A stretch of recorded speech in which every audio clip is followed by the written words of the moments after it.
Only German car in सब 4 metre compact SUV segment. सिर्फ इतना ही नहीं, भारत एनकैप के क्रैश टेस्ट में 5 स्टार की रेटिंग के साथ साथ मोर देन 25 सेफ्टी फीचर्स भी। So welcome all of you to Auto Geek group and today we have the all new Skoda Kylaq with us. हमने इसे यूज़ किया है, ड्राइव किया है डिटेल में अपनी डे टू डे लाइफ में, सिटी में, हाईवे में, तो एक डिटेल रिव्यू तो आज इसका बनता है। तो क्या कुछ चीज़ें हमें अच्छी लगी, नहीं लगी, क्या ये ऑफ़र करती है, सब बताऊंगा डिटेल में, डिटेल वॉकअराउंड दूंगा। उसके बाद इसकी परफॉर्मेंस के बारे में डिटेल्ड इन्फॉर्मेशन आपको देने के लिए लेके चलूँगा इसकी एक प्रैक्टिकल ड्राइव में, एंड फिर बात करेंगे अगेन एक डिटेल कंक्लूजन की हमारे वॉलेट की। सो स्टार्ट करते हैं आज की वीडियो इस ऑल न्यू स्कोडा काइलैक के साथ। तो एज यूजुअल सबसे पहले स्टार्ट करेंगे इसकी कुछ बेसिक से। तो काइलैक आती है सिर्फ एक इंजन ऑप्शन के साथ, that is 1 litre TSI petrol engine and manual transmission, automatic transmission, दोनों का ऑप्शन आपको इसमें मिलता है। 4 वेरिएंट्स में आपको मिलती है। एंड आज जो हमारे पास वेरिएंट है ये इसका top of the line variant है, दैट मीन्स प्रेस्टीज, एंड ये मैनुअल ट्रांसमिशन वाला वेरिएंट है। तो ये हो गई इसकी कुछ बेसिक्स की बात। अब मिलता क्या कुछ है, हमें क्या चीज़ें अच्छी लगी, नहीं लगी, एक्सटीरियर में, इंटीरियर में, सब बताऊंगा। एक वॉक अराउंड स्टार्ट करते हैं। सबसे पहले एक्सटीरियर की बात करेंगे। लुक्स वगैरह की पहले मैं बात करूँ, डिज़ाइन एलिमेंट्स की बात करूँ तो कोई इशू हमें फील नहीं होगा, काफ़ी प्रोपोर्शनेट कार लगती है, कहीं से कुछ ऑड आपको फील नहीं होगा। टॉकिंग अबाउट दी फ्रंट, यहाँ पे आपको बहुत ही एग्रेसिव ओवरऑल फ्रंट फेशिया देखने को मिलता है। तो यहाँ पे आपको DRLs देखने को मिलते हैं, यही इंडिकेटर का काम भी करते हैं। हेडलैम्प्स की बात करूँ तो प्रोजेक्टर LED हेडलैम्प्स यहाँ पे ऑफर किए जाते हैं। हालांकि एक अच्छी चीज़ है, जो LED हेडलैम्प्स है आपको बेस मॉडल से स्टैंडर्ड मिलते हैं, प्रोजेक्टर नहीं मिलेंगे बट LED बेस मॉडल से मिलेंगे। यहाँ पे आपको प्रोजेक्टर दिए गए हैं and fog lamps with cornering function भी इसमें आता है। Talking about the front grille, तो वर्टिकल एलिमेंट्स के साथ पियानो ब्लैक फिनिश में आपको यहाँ फ्रंट ग्रिल मिल जाती है, which looks good. Now talking about the side, यहाँ पे क्या कुछ चीज़ें ऑफर होती हैं उसकी बात कर लेते हैं। सबसे पहली चीज़ व्हील्स की मैं बात करूँ तो 17 इंचेस के अलॉय व्हील्स मिलते हैं टॉप ऑफ द वेरिएंट में। अगर आप इससे लोअर वेरिएंट्स लोगे तो उसमें 16 इंचेस के व्हील्स है। ग्राउंड क्लियरेंस की बात करें तो 189 mm की ग्राउंड क्लियरेंस है। व्हील बेस की बात करें तो 2566 mm का व्हील बेस आपको यहाँ मिलता है, which is higher than most of its major rivals. Talking about the side ORVM, तो इसमें आपको ऑटो फोल्ड, इलेक्ट्रिकल एडजस्टमेंट सब कुछ मिलता है। And the good part is base model से इलेक्ट्रिकल एडजस्टमेंट स्टैंडर्ड मिलती है। उसमें आप फोल्ड इलेक्ट्रिकली नहीं कर पाओगे बट एडजस्ट इलेक्ट्रिकली कर पाओगे, that is a good part. And yes, इसमें आपको कीलेस एंट्री का फीचर भी मिलता है। यहाँ पर रिक्वेस्ट सेंसर दे रखा है तो कार लॉक है, आपको सिंपली से प्रेस करना है and you are ready to go. Not talking about the rear, यहाँ पे क्या कुछ चीज़ें ऑफर होती हैं। टेल लैम्प्स की बात करें तो LED टेल लैम्प्स यहाँ पे ऑफर होते हैं। Good point is base model में भी आपको ये स्टैंडर्ड मिलते हैं। उसके बाद यहाँ पे स्कोडा की बैजिंग मिलती है। यहाँ पे ब्लैक फिनिश बीच में दे रखी है, यहाँ पे कुछ पैटर्न काइंड ऑफ ट्रीटमेंट दे रखा है।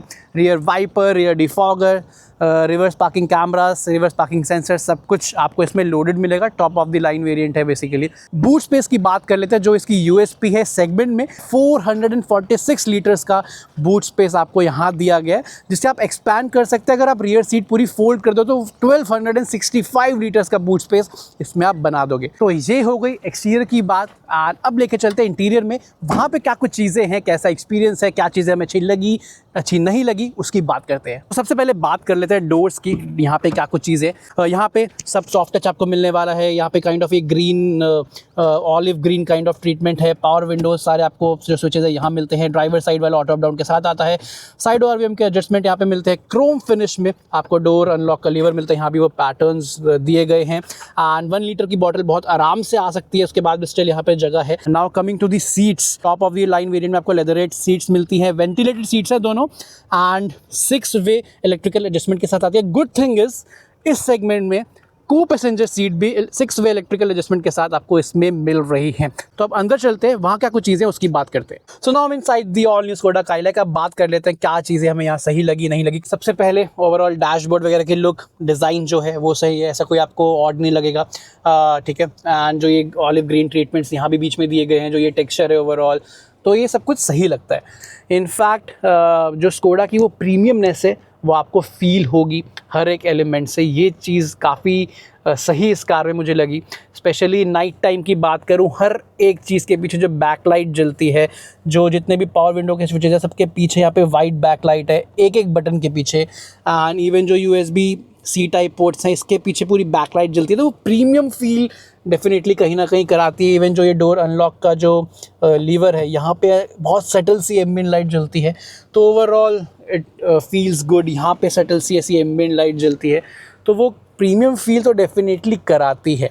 सबसे पहले स्टीयरिंग की बात करें तो वही 2 स्पोक स्टीयरिंग व्हील टिपिकल है। यहाँ पे आपको मीडिया के कंट्रोल्स, यहाँ पे आपको जो है इंस्ट्रूमेंट क्लस्टर के कंट्रोल्स मिलेंगे। जो स्टीयरिंग की एडजस्टमेंट है वो आपको टिल्ट एंड टेलीस्कोपिक दोनों मिलती है। द गुड थिंग इज ये बेस मॉडल से स्टैंडर्ड आपको मिलती है। Talking about the instrument cluster, तो 8 इंचेस का फुल डिजिटल इंस्ट्रूमेंट क्लस्टर है। मल्टीपल लेआउट्स है, मल्टीपल जो इन्फॉर्मेशन आप देख रहे हैं इस पर वो आप अपने अकॉर्डिंग मॉडिफाई या जो आपको चाहिए वो आप इन्फॉर्मेशन स्क्रीन में देख सकते हैं। क्रूज कंट्रोल सारे आपको यहाँ मिलेंगे, देन यहाँ पे वाइपर के कंट्रोल्स मिलेंगे एंड यहीं पे आपको इंडिकेटर्स वगैरह के कंट्रोल्स भी मिल जाएंगे। नॉट टॉकिंग इस एरिया की बात करें तो सबसे पहले जो इंफोटेनमेंट सिस्टम है 10 इंचेस का इंफोटेनमेंट सिस्टम यहाँ पे आपको दिया गया। सिंपल है, सॉर्टेड है, ऐसा कोई बहुत सारी मल्टीपल सेटिंग्स नहीं है, तो वो चीज़ है। Wireless Apple CarPlay Android auto के साथ ये आता है। इनबिल्ट नेविगेशन है, वेज जो नेविगेशन है वो स्कोडा यूज़ करता है, तो वो चीज़ें आपको यहाँ पे मिल जाएंगी। अब कुछ पॉइंट जो हमें लगा इम्प्रूव हो सकते थे, मतलब साथ साथ बताते जा रहा हूँ। जो मैंने बोला कि प्रीमियमनेस स्कोडा की वो फील होती है, बट जब प्रीमियमनेस को थोड़ा बजट में लाया जाए या मैं बोलूँ कि अंडर दी बजट आपको प्रीमियमनेस दी जाए तो कहीं ना कहीं क्वालिटी कंट्रोल थोड़ी बहुत लैक करती है। एंड वो मुझे फील हुई, जितना मैंने इसे काफ़ी दिनों से ड्राइव कर रहा हूँ तो वो जहाँ पे मुझे फील हुई मैं वो बताता हूँ। सो AC इवेंट का सराउंड में पियानो ब्लैक फिनिश है, देख सकते हैं। तो ये थोड़ा सा ऐसा फ्लिमजी सा है, तो ये थोड़ा फील हुआ। माइंड में ये था कि स्कोडा की कार है, ये होना नहीं चाहिए, बट इसीलिए मैं बता रहा हूँ जो फील हुआ। इसके साथ साथ एक ये स्टीयरिंग व्हील का जो ऊपर वाला पार्ट है, यहाँ पे आप देख सकते हैं, यहाँ पे पिन होल सा ये काइंड ऑफ मोल्डिंग डिफेक्ट है। जब ये पूरा मोल्ड से बन रहा होता है उसमें डिफेक्ट आता है, वो विजिबल है, तो एस्थेटिकली ये थोड़ा सा ऑड लगता है। उसके बाद यहाँ पे बात करें तो यह सीट वेंटिलेशन वगैरह सब आपको यहाँ पे मिलता है। It works very well. AC का पूरा जो वो टच पैनल है, ऑटोमेटिक क्लाइमेट कंट्रोल है, AC वर्क्स वेरी वेल। हमने 46 डिग्रीज में भी इसे कंटिन्यूसली 3-4 घंटे ड्राइव किया है। AC कमाल का काम करता है। यहाँ पे 2 USB-C टाइप के पोर्ट्स है, USB-A टाइप का पोर्ट मैंने मिस किया। वायरलेस मोबाइल चार्जर दिया गया, वो अच्छे से काम करता है। मैनुअल ट्रांसमिशन में ड्राइव कर रहा हूँ तो उसका पूरा गियर लीवर ऐसा है। आर्मरेस्ट हालांकि कंफर्टेबल है, जो ओवरऑल पोजीशनिंग वगैरह सब सॉफ्ट टच में आती है। स्पेस वगैरह भी आपको डिसेंट मिल जाता है। उसके बाद यहाँ पे ऊपर साइड जो IRVM है वो कंप्लीट लाइक ऑटो डिमिंग के साथ आता है। यहाँ पे कैबिन लैंप्स की बात करूँ, रीडिंग लैंप्स की बात करूँ तो LED में वो दिए गए हैं। बेस मॉडल में भी आपको LED स्टैंडर्ड मिलते हैं। एंड यहाँ पे सनरूफ के कंट्रोल्स हैं, यहाँ पे इलेक्ट्रिक सनरूफ मिलती है। अब क्या करता हूँ, अब रियर सीट में चलता हूँ, वहाँ क्या कुछ चीज़ें उसकी बात कर लेते हैं। सीट्स की बात करें यहाँ पे रियर की तो लेदरेट सीट्स हैं जैसे हमने फ्रंट पे देखी थी। 3 एडजस्टेबल हेड रेस्ट है, यानी 3 एडजस्टेबल हेड रेस्ट आपको स्टैंडर्ड मिलेंगे बेस मॉडल से। इवन जो 3 पॉइंटर सीट बेल्ट है तीनों पैसेंजर्स के लिए वो स्टैंडर्ड है। हाँ, रिक्लाइन वगैरह कोई ऐसा फीचर आपको नहीं मिलता, एक स्टैंडर्ड जो है सेटिंग है सीट की वो है। एंड अंदर चलता हूँ, रियर कैबिन का एक्सपीरियंस क्या है वो बताता हूँ, क्योंकि इसे भी काफ़ी डिटेल में मैंने एक्सपीरियंस किया है, इतने दिनों से इसे ड्राइव कर रहा हूँ। तो सी आगे वाली जो सीट है अभी मेरे हाइट के अकॉर्डिंग एडजस्टेड है, मेरी हाइट अराउंड 5'6", 5'7" है। नी रूम डिसेंट है, लेग रूम डिसेंट है, बहुत ज़्यादा नहीं है बट इट इज़ डिसेंट, ठीक है। अगर ये आगे कोई 6 फीट वाला कोई बैठा होता तो सीट थोड़ी और पीछे होती तो थोड़ा क्रंच मुझे फील होता। तो 5'6", 5'7" आगे, 5'6", 5'7" पीछे, तो ऐसा कुछ स्पेस है। अंडर थाई सपोर्ट अच्छा है, उसका कोई इशू मुझे फील नहीं हुआ। ये सीट के यहाँ पे ना एक देख रहे स्टेप्स है, ये मतलब जिस पे सीट असेंबल्ड है, तो आपको थोड़ा लिमिटेड स्पेस मिलता है आपको, आपके जो पैर हैं उनको पूरा स्प्रेड करने का। तो ये एक थोड़ा पॉइंट मुझे फील हुआ जब मैंने रियर सीट का एक्सपीरियंस किया इस पे। बाद में यहाँ पे यस आर्मरेस्ट वगैरह दी गई है, 2 कप होल्डर्स हैं एंड रियर AC वेंट्स है, 2 USB-C टाइप पोर्ट्स है। अगेन A टाइप यहाँ पे आपको नहीं मिलेगा। कैबिन लैंप्स की बात करें तो यहाँ भी आपको LED कैबिन लैंप्स या रीडिंग लैंप्स दे रखे हैं, ग्रैब हैंडल वगैरह आपको यहाँ पे सब दिया गया है। So this is all about the rear cabin. And ये हो गई इंटीरियर्स की बात, एक्सटीरियर्स की बात। अब इसे लेके चलते हैं ड्राइव में एंड डिटेल में एक एक चीज़ ड्राइव परफॉर्मेंस के बारे में आपको बताता हूँ। So here we go. सो अब टाइम है स्कोडा काइलैक के डिटेल परफॉर्मेंस रिव्यू का। मैनुअल ट्रांसमिशन वाला वेरिएंट मेरे पास है, तो सबसे पहले एक डिटेल्ड पिकअप तो बनता है। So first gear 1 2 3 wheel spin,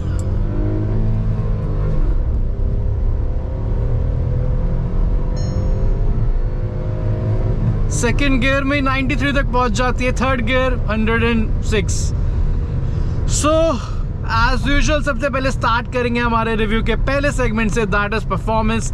तो सबसे पहले इंजन पावर वगैरह की बात करते हैं। तो 1 लीटर का TSI इंजन जो है, टर्बोचार्ज पेट्रोल इंजन जो हमने कुशाक में भी देखा है, वो इसमें आपको मिलता है। 114 bhp की मैक्सिमम पावर, 178 न्यूटन मीटर का मैक्सिमम टॉर्क। कुशाक वाला सेम इंजन है, बट कुशाक से थोड़ी छोटी है, कॉम्पैक्ट है, थोड़ा वेट कम है, तो वो चीज़ एडवांटेज देती है। सेम पावर बट थोड़ा वेट कम। सबसे पहले सिटी में कैसे परफॉर्म करेगी, तो उसी टर्बोचार्ज इंजन है, ओके। तो टर्बो लैग होना ऑब्वियस सी बात है, एंड वो टर्बो लैग आपको फील होता है सिटीज़ में। तो सिटी में आपको पावर से रिलेटेड कोई इशू तो फील नहीं होगा। टर्बो लैग पिकअप के टाइम में भी ऐसा कोई परेशान नहीं करेगा।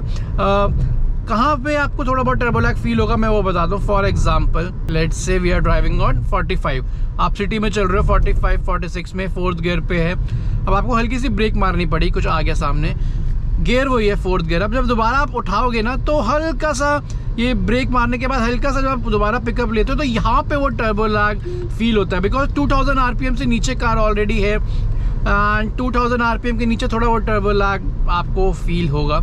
बट जैसे ही 2000 RPM क्रॉस करती है, ये फन कार में आ जाता है। एक पॉइंट और जो मेरे अकॉर्डिंग सिटी में काफ़ी हेल्पफुल रहता है, हाईवे पे भी रहता है, बट सिटी में ब्रेकिंग वगैरह ज़्यादा होती है, तो इंजन काफ़ी रिट्रैक्टेबल है। अभी 5th गियर पे है, 56 की स्पीड में है। सी मैं थोड़ा स्पीड लो करता हूँ, 5th गियर पे ही है, and I will take it. 5th gear पे मैं 35 पे ले गया, मैं पिकअप ले रहा हूँ दोबारा, इंजन स्ट्रॉल नहीं करा। सी हालांकि कार धीरे धीरे उठती है, ऑब्वियस सी बात है, 1000 RPM के आसपास आगे 5th गियर पे। बात करें हाईवे ड्राइव की, तो हाईवे ड्राइव पे उतना ही ज़्यादा फन टू ड्राइव वाली चीज़ आपको इसमें मिलेगी। टर्बो लैग आपको हाईवे पे ऐसा कोई परेशान नहीं करेगा, बिकॉज अभी मैं ऑलरेडी 88 89 पे चल रहा हूँ, हाईवे स्पीड्स हैं 90 पे चल रहा हूँ। अब ऑलरेडी कार जो है वो 2000 RPM पे है। अब जब आप एक्सेलरेट करेंगे तो ऑलरेडी वो टर्बो रेंज के पास है, टर्बो रेंज पे आ जाएगी, तो वो इंस्टेंट सा पिकअप आपको फील होगा, पावर फील होगी। अभी मैं 100 300 4 पे चला रहा हूँ, 2100 RPM के आसपास है। मैंने एक्सेलरेशन पेडल प्रेस किया, स्पीड मिल रही है, पावर मिल रही है। 6th गियर पे है, अभी मैं गियर डाउन शिफ्ट की जरूरत भी नहीं पड़ रही, मुझे 113 तक पहुंच गई। ये है इसकी पावर, एंड जिस तरीके से पावर ये डिलीवर करती है, it is good, really good. अगर आपको क्विक वाली चीज़, वो पावर फील थोड़ा और एग्रेसिव चाहिए, तो आप डाउन शिफ्ट करो, एंड वहाँ पे भी ज़बरदस्त पावर फील निकल के आती है, and you will enjoy it's drive like this. उसके बाद परफॉर्मेंस में बात करें ट्रांसमिशन की, मैनुअल ट्रांसमिशन है। सी जो गियर शिफ्टिंग है वो काफ़ी सही मुझे लगी। गियर थ्रोज जो है वो शॉर्ट है, उसके बाद जो बट थोड़ा सा वो गियर शिफ्टिंग में हल्का सा नॉची फील होता है। बट जो क्लच है, क्लच का ट्रैवल एक तो ज़्यादा मुझे फील हुआ। सिटी में मैंने काफ़ी ड्राइव किया, तो वहाँ पे मुझे लगा ट्रैवल ज़्यादा है, एंड हल्का सा मतलब बहुत ज़्यादा हार्ड नहीं है clutch, but it is not कि बहुत ज़्यादा लाइट है, थोड़ा सा मिडिल से थोड़ा सा टूवर्ड्स दी हार्डर साइड में है क्लच। तो उसके बाद बात कर लेते हैं स्टीयरिंग परफॉर्मेंस की। Steering is good, I think इस सेगमेंट में अगर टॉप 1 टॉप 2 में बोला जाए कि one of the best steering हो, तो इसका नाम ज़रूर आएगा। एक्यूरेट है काफ़ी, ओवरऑल जो फीडबैक है वो काफ़ी रिस्पॉन्सिव है। इंडिकेटर दिया, मुझे लेन चेंज करनी है, पीछे खाली है, जिस तरीके से हैंडल करता है ना कार को, even in the triple digit speeds, it is good. आपको वो भी काफ़ी वो फन टू ड्राइव वाली चीज़ जो है स्टीयरिंग से भी फील होने वाली है। हाँ, वेट थोड़ा और बेटर हो सकता था स्टीयरिंग का, थोड़ा लाइट फील होता है ट्रिपल डिजिट्स में भी। अगर आप ऐसे सीधी रोड पे चल रहे हैं, नॉर्मल लेन चेंज वगैरह आपको करनी है, तो उतना ज़्यादा वेट फील नहीं होगा। हाँ, कॉर्नरिंग जब आप करोगे तो फिर थोड़ा बहुत हल्का वेट हल्का बहुत फील होता है, एकदम शार्प कॉर्नरिंग में, शार्प टर्न्स में, वहाँ पे और ज़्यादा कनेक्टेड फील होता है। But still weight could be better, थोड़ा वेट और डल जाता स्टीयरिंग में तो और मज़ा आ जाता। एंड उसके बाद बात करें सस्पेंशन की, तो suspension are really good.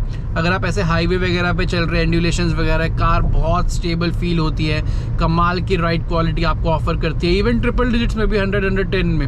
Okay, जो छोटे मोटे ख़राब पैचेस आते हैं सड़क पे, वहाँ बहुत अच्छे से एब्जॉर्ब करती है, ऐसा कोई डिस्कम्फर्ट आपको फील नहीं होता। अगर बहुत ज़्यादा डीप गड्ढे वगैरह हैं और आप उसमें हाई स्पीड से निकालते हो, तो वहाँ पे फिर थोड़ी सस्पेंशन की आवाज़ आ सकती है अंदर। ओके, एंड वहाँ पे फिर थोड़ा कार आपको फील होता है वो गड्ढा, अगर आप डीप गड्ढों में से हाई स्पीड से ले जा रहे हो। एंड उसके बाद ब्रेकिंग की बात करूँ तो अगेन ब्रेकिंग में कोई इशू मुझे फील नहीं हुआ। आप सिटी में चलाओ, ट्रिपल डिजिट्स में चलाओ, ब्रेकिंग का रिस्पॉन्स इज रियली गुड। उसके बाद बात कर लेते हैं हमारे रिव्यू के नेक्स्ट सेगमेंट की, that is noise and vibrations. सबसे पहले बाहर की आवाज़ों की बात करें, वो सॉर्टेड है, सब कोई बाहर की ट्रैफिक की आवाज़ ज़्यादा नहीं आती, परेशान आप उससे नहीं होगे। इंटीरियर नॉइज़ की बात करूँ तो fit and finish is good, हर जगह कहीं भी दबा लो। ये सेंटर कंसोल को मैं पूरा दबा रहा हूँ पैर से, यहाँ से कोई आवाज़ें नहीं है। इंजन नॉइज़ की बात करूँ, सी अगर आप आराम से कार चलाते हैं कामली, ओके, अगर आप सिटी में या हाईवे पे कांस्टेंट स्पीड में चला रहे हैं 2200 RPM तक, 3000 RPM, मतलब 2500 RPM तक इंजन आपको कोई ऐसा परेशान नहीं करेगा। कांस्टेंट स्पीड में चलाओगे तो वैसे भी ऐसा कोई इंजन की आवाज़ परेशान आपको नहीं करेगी। 3000 RPM से ऊपर जाके थोड़ी इंजन की आवाज़ कैबिन में आने शुरू हो जाती है, वहाँ पे फिर आपको फील होता है यार ये तो 3 सिलेंडर वाली हल्की सी हार्श नॉइज़ अंदर आती है। एंड यस 110 तक 2500 के RPM के आसपास ही चलती है, तो आप कांस्टेंट स्पीड में चलाओगे तो कोई इशू आपको फील नहीं होगा। वाइब्रेशंस की बात करूं तो यस 3 सिलेंडर इंजन है तो हल्की बहुत वाइब्रेशन फील होते हैं। ड्राइव करते हुए आपको कोई वाइब्रेशन परेशान नहीं करेगी। वाइब्रेशंस कब आपको मेजरली ज़्यादा फील होती है, जब आपकी कार स्टैटिक खड़ी है, आप न्यूट्रल पर डाल के कार ऑन करके खड़े हुए हो कार को, तो वहाँ पे हल्की बहुत वाइब्रेशंस आपको फील होंगी। ओके, उसके बाद बात करूँ हमारे रिव्यू के नेक्स्ट सेगमेंट की, that is driving comfort and convenience. तो सबसे पहले सीट्स वगैरह की बात करते हैं। तो driver seats are comfortable, but इसमें एक कंडीशन है, अगर आप नॉर्मल बिल्ड के हो, ठीक है, तो सीट्स आपको काफ़ी कंफर्टेबल फील होने वाली। जो बैक रेस्ट है स्पेशली, जहाँ से वो साइड बोल्स्टर वाली चीज़ है ना, वहाँ उसकी बात मैं कर रहा हूँ। अगर आप थोड़े हैवी हो, आपकी बिल्ड थोड़ी हैवी है, ओके, तो वहाँ पे हो सकता है फिर थोड़ा आपको अनकंफर्टेबल फील हो, बिकॉज जो साइड बोल्स्टर है वो थोड़े आपको ऐसे हक करके ऐसा थोड़ा अग्रेसिव है ऐसा, तो वहाँ पे फिर आपको थोड़ा ऐसा अनकंफर्टेबल सा फील होगा सीट में पीछे साइड बोल्स्टर वाले पॉइंट से। उसके बाद मैं बात करूँ विजिबिलिटी की, तो विजिबिलिटी इज़ गुड। बोनट की हल्की सी लाइन दिखती है आपको अगर आप पूरी सीट लोएस्ट पोजीशन पे करके बैठे, जो मैं भी करके बैठा हूँ।